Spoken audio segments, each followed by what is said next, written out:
घुंघरू लागल कावड़िया कीन देवा घुंघरू लागल कावड़िया कीन देवा घुंघरू लागल कावड़िया कीन देहो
तोरा कीन देवा घुंघरू लागल कावड़िया कीन देवा घुंघरू लागल कावड़िया कीन देवा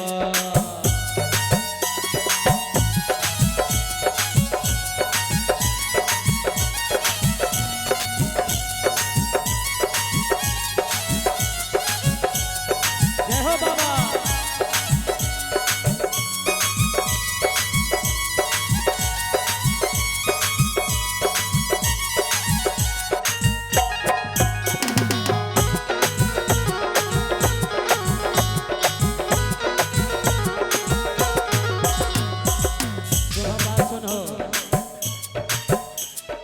गंगा जले लेके कावड़िया सजे के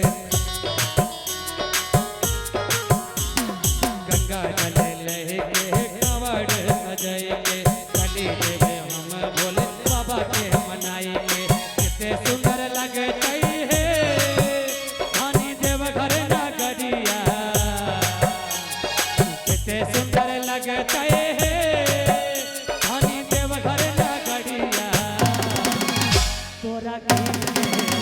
तोरा कीन देवा घुंघरू लागल कावड़िया कीन देवा घुंघरू लागल कावड़िया कीन देवा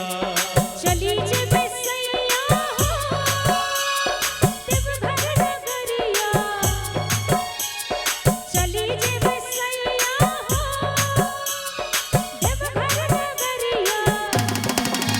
हमरा कीन देहो हमरा कीन देहो घुंघरू लागल कावड़िया कीन देहो घुंघरू लागल कावड़िया कीन देहो घुंघरू लागल कावड़िया कीन देवा घुंघरू लागल कावड़िया कीन देवा घुंघरू लागल कावड़िया कीन देवा घुंघरू लागल कावड़िया कीन देवा घुंघरू लागल कावड़िया कीन देवा।